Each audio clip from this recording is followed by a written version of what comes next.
नमस्कार दोस्तों, आज मैं बताने जा रहा हूं हिंदी के इम्पोर्टेंट्स क्वेश्चन, जो महत्वपूर्ण क्वेश्चन हैं, जो एग्जाम में कभी ना कभी पूछा है और फिर इस बार के 2024 में एग्जाम में 100% गारंटी है कि इस क्वेश्चन को जरूर पूछा जाएगा। क्वेश्चन है, खोखा किस मामले में अपवाद था? सेन साहब के 5 पुत्री थी, जिसमें सेन साहब के काफी उम्र हो गया था। उम्र के अंतिम पड़ाव में एक बच्चा हुआ जिसका नाम खोखा था और वो किसी भी काम को उल्टा करता था।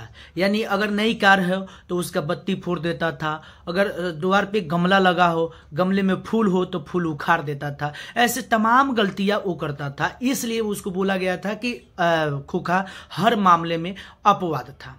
अगला क्वेश्चन है कि बाणी कब 20 के समान हो जाती है? ये क्वेश्चन भी एग्जाम में कितना बार पूछा गया है और उम्मीदन है इस बार भी एग्जाम में ये क्वेश्चन पूछे जाएंगे। तो सब लोग ध्यान से समझेंगे और ध्यान से इस क्वेश्चन को लिख कर आएंगे। सब लोग, कोई छोड़ेगा नहीं। 2024 के एग्जाम में ये क्वेश्चन पूछेगा ही पूछेगा, ना ऐसा नहीं है कि नहीं पूछेगा।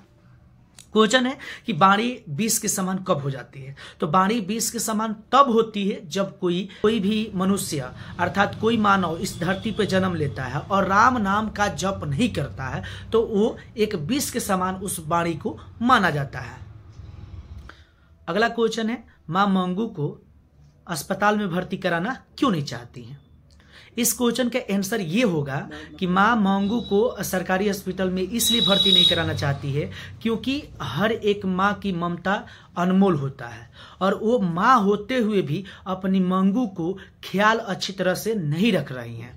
तो वो सोच रही हैं कि सरकारी हॉस्पिटल में हम उसको एडमिट करा देंगे, यानी भर्ती करा देंगे, तो क्या पता कि वहाँ के नर्स, वहाँ के डॉक्टर अच्छे से दवा करेंगे या देखभाल या दवाई बीरो अच्छे से कर पाएंगे या नहीं कर पाएंगे। हम इनकी माँ हैं और हम अब माँ होते हुए भी अपनी बेटी यानी मंगू की देखभाल अच्छे से नहीं कर पा रहे हैं, इसलिए सरकारी हॉस्पिटल के भी नर्स और स्टाफ अच्छे से देखभाल नहीं कर पाएंगे। इसी वजह से मंगू ने माँ ने अपने मंगू को सरकारी हॉस्पिटल में एडमिट नहीं कराती है।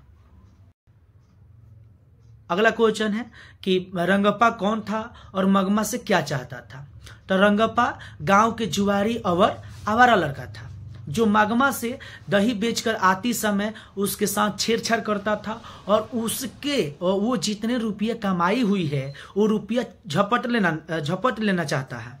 वो रुपये झपट लेना चाहता है और साथ ही उसको अनाथ समझकर उसका इज्जत भी लूटना चाहता है। अगला क्वेश्चन है कि झोले में मछलियां लेकर बच्चे पतली गली में क्यों घुस गए?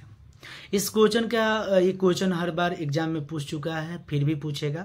ध्यान से इस क्वेश्चन को ध्यान में रखिएगा। इस क्वेश्चन का आंसर ये होगा कि झोले में मछलियां लेकर बच्चे पतली गली में ये लिए घुस गए, वहां से उनके घर के रास्ता जो था वो नजदीक था, ये लिए बच्चे वहां से जल्दी गली में घुस गए और वहां से जल्दी अपने घर पे पहुंच सके।